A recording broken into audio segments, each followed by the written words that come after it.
guys, I'm Tara. Welcome back to my channel. Today we're talking about the root chakra. So I'm going to teach you some of the basics about what the root chakra is, and then I'll give you 8 ways you can work on healing your root chakra. If you have no idea what a chakra itself even is, watch this video above for details on that. But a simple overview of the chakras is that they're basically a way we can look at our energy. So you could think of each chakra as a spinning wheel of energy within us. The chakras are pretty popular now, and a lot of different practices actually use them, but their origins are really closely related to yoga. The first detected mention of the chakras was from the Vedas. The Vedas are a very old spiritual text, and they also happen to be the source of yoga's traditions. So many yoga practices use the chakra system as a way that you can deepen your practice. It's pretty cool that a lot of different practices use the chakras now, but I think it's important to still remember their origins. So I just wanted to share that with you as we start our chakra journey here, but now we'll get into the specifics and look at our first chakra, the root chakra. So the root chakra is the first energy center of the chakra system. It's located at our coccyx, so that's like the base of our spine, and then it goes all the way down to our feet.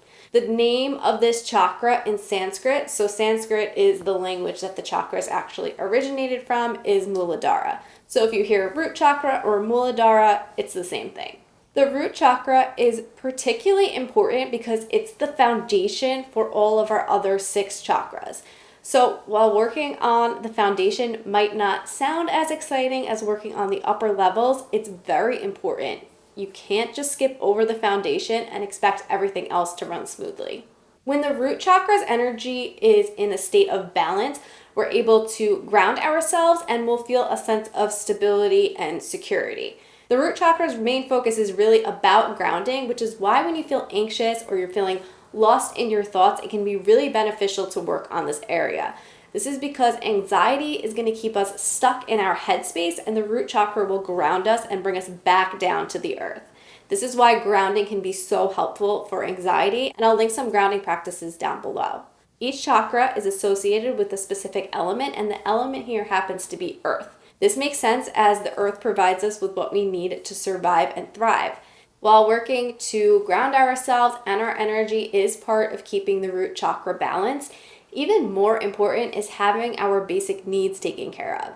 This energy center is concerned with our survival, so ensuring that we have food, water, and shelter is what this energy center wants. In modern day, this energy center may relate more to money, as many of us aren't growing our own food, we're not searching for water or building our homes. Money is what allows for our safety and security and what takes care of our basic needs of survival. So I think this could be why many of us may have imbalances in our root chakra, because we're so disconnected from the earth in these modern times. Even though we may have food, water, and shelter, we're disconnected to how we got it in the first place, and this can disrupt the energy flow here. And it's not that we need to get out there and grow our own food or build our own homes to correct this, but the point is, even if you are financially stable, you may still need work on your root chakra, which is what we'll get into later in this video, so keep on watching. When the root chakra's energy is healthy, we're connected with our physical body. Disconnect from the physical body will disrupt the flow of energy here. This connection can be disrupted by things like anxiety or just not taking care of your body in general in terms of eating healthy and exercising, things like that. So at this point, you may be wondering, how do I know if I need to work on my root chakra? And I just want to say that I think it's healthy for all of us to take the time to make sure we're keeping all of our chakras balanced. So I don't think you should wait for an imbalance here to work on this energy center, but there are some indications that you could look for that may indicate that you need to place some extra focus on the root chakra. And remember, this is us looking deeper into our energetic connection to the mind and body. So while working with your energy can definitely create profound effects, it's not intended to replace medical treatment. So disclaimer, if you're experiencing physical, mental, or emotional symptoms, please consult with your medical doctor. Okay, like we discussed, anxiety could be a sign that you need to work on balance here in the root chakra, but some other indications could be feeling fatigued, feeling unfocused, or feeling disconnected from your body. Or on the opposite end, if you're too focused on material things, you may need to work on balancing here as well. It's okay to have and to want material things as they are part of our human existence, but they shouldn't be our only focus. Some physical issues that relate to the root chakra include difficulty sleeping, bowel issues, issues relating to the coccyx, so your tailbone, or your hips, knees, and feet. Basically the location that this chakra is in. And lastly, one other indication that you may need to work on the root chakra is if you're someone who has difficulty bringing your goals into reality. So if you're stuck in that dreaming phase, working on the root chakra can help you to bring your dreams into the material world. Last bit of info on the root chakra before we get into how to work on it. I think understanding what it is will only help you when working on this energy center. So the root chakra is key in manifestation because it's so connected with the material world. It's our first energy center. This energy center allows us to bring our dreams into the physical world, into the earth plane. The root chakra combined with the energy of the higher chakras is really actually good for our planet. The root chakra is where we connect with the earth, and it allows us to do things that create positive change. If we want to help others and the planet, but the root chakra's energy is really low, we probably won't bring very much to them. The point is that we need to be grounded to bring our gifts into the world. Okay, so now that you have a basic understanding of what the root chakra is all about, let's look at different ways you can work on your root chakra to keep it balanced. Tip number 1 is to go outside. Remember that the element associated with the root chakra is earth, so what better way to work on the root chakra than to go outside and connect with nature, connect with the earth. This is going to help ground your energy and bring you into the present moment and bring you out of your headspace. What you want to do when you go outside is to really be present with what you see and feel while you're there. So you're not like scrolling on your phone while you're sitting outside. Really notice what's around you. Notice how the ground feels beneath your feet. Listen to the sound of birds. Take in the views you see. If you place your focus on what's around you while you're outside, it'll make this activity way more effective at balancing the root chakra. Tip number 2 is to cook your own food. This comes back to the root chakra being concerned with our basic needs like eating. When we constantly order takeout or make something that's prepackaged, we're kind of disconnecting further from our survival. If we cook our own food, we're connecting back with providing for ourselves. And I know life gets busy and you may not have the time to cook every meal, but try to make some of your own meals. And when you do this, try to stay present while you're cooking and while you're eating, and this will make this tip even more effective. Pretty much with all the tips today, working to be present will make them more effective. To make this tip even more powerful, you can cook foods that are grounding. So protein-rich foods are very grounding. Another grounding food is root vegetables. Literally, this is food that grows in the ground, so it's a very grounding type of food that you can eat. And remember, if this tip is like, I don't have time to cook my own food, these are just suggestions on ways you can work on your root chakra. So take what you want from this list and use what feels right for you. Tip number 3 is to feel into gravity. So gravity is always at work here on planet Earth, but how often do you actually put your awareness on it or actually feel into the fact that gravity is keeping you rooted to the earth? This tip is a super simple, fast way you can balance and connect with your root chakra because you can do it anywhere. So you could do this sitting, laying down, standing, while you're walking around, it doesn't matter. The point is just to place your attention on how gravity is keeping you rooted to the earth and actually really feel into its effects at keeping you rooted and anchored. It's pretty cool to feel into this and to really be present with this feeling because I don't think we do it very often. And it's really interesting how something so simple can be so effective. It's a wonderful reminder that we don't always need to do something extravagant to be impactful. Sometimes I'll do this, tune into gravity at the start of a meditation, and I do find it really helpful to help me get into the present moment.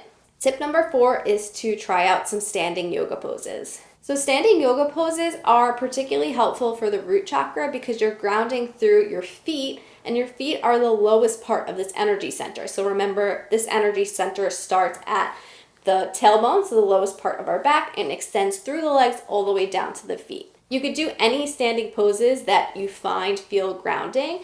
A recommendation I have for you that's really simple is to try mountain pose, Tadasana. Even though it's a simple pose, it's very effective at balancing the root chakra. If you can close your eyes and really focus your attention on your feet, it will make this more effective. While you do this pose, keep your spine up straight and keep a slight bend in your knees.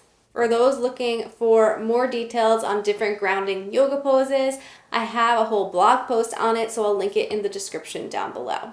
Tip number 5 is to do a meditation that's focused on grounding. Meditation is often associated with the upper chakras, like our third eye, but it can be just as useful for the lower chakras, like the root chakra, if we switch up the focus. When meditating, to work on balancing here, you want to sit on the ground if possible and focus on the sensation of sitting on the earth. If you need to sit in a chair, you can do the same thing by keeping your feet on the ground and just focusing your attention on your feet being grounded on the earth. To make this even more grounding, you can also keep your palms facing down on your legs. I also do have a grounding meditation here on YouTube, so I'll link that in the description down below, and that will guide you through how to do a meditation for grounding. Tip number 6 is to take care of your body. This comes back to what the root of the root chakra is about, taking care of ourselves. Yes, this could be financially, but this also could be the overall health of your physical body. So, are you getting enough sleep? Are you eating healthy? Are you moving your body and exercising? Are you taking time for rest? These are questions you can ask yourself and that you could work on to keep the root chakra balanced. Tip number 7 is to chant LAM, L-A-M. LAM is the seed sound or bija mantra of the root chakra. So each chakra has a word or a sound that's associated with it that's said to embody the essence of that energy center. This can be a really easy way to balance the energy of a chakra. So for the root chakra, chanting LAM can help bring it into balance. It's best to say it aloud if you can, and you can repeat the word as many times as you feel that you need. So just going LAM, LAM, LAM will help to bring the center into balance. Tip number 8 is to wear red or to just have the color red around you. So like each chakra has a sound associated with it, each chakra also has a color associated with it. The color of the root chakra is red. The root chakra has the lowest vibration of the chakras as it's the one that's the most associated with our material world. Red has the lowest frequency of the colors. I know low vibrations doesn't sound great, but remember, if we're high vibes all the time, we won't get anything done that we need to do to survive and thrive. It's really about finding that balance. So since the color red and the root chakra are both lower in frequency, wearing red or having red around you can help balance this area. It can kind of serve as a visual reminder to your mind and body of your goal to work on balancing the root chakra. I apparently don't own anything red, or at least tops. I have one pair of red pants. This was the most red I could find on a top. I don't have a very colorful wardrobe. So those are the 8 different tips I have for you to work on your root chakra. Again, you're not going to do all of these. Pick what works for you and what you find resonates with you. Connecting with your root chakra and learning to ground your energy is really the first step in working with your energy. You need to first be able to ground yourself before working with your energy in other ways, like centering or connecting with your intuition. First, you need to learn to ground. So this energy center is very important. Remember that you're a part of nature, you're part of this earth, and you have the ability to connect with this energy center. I hope you found this video helpful, and we'll do this as a series. So I will create yoga flows to go along with these videos, and then we'll go through each chakra center so that you can really deepen your yoga practice or your spiritual practice, and to learn how you can work on yourself beyond just your mind and body and connecting with your energy. So that's all from me for today. If you guys are not already subscribed to my channel, please hit that subscribe button right below me, and I'll see you guys in my next video. Bye guys.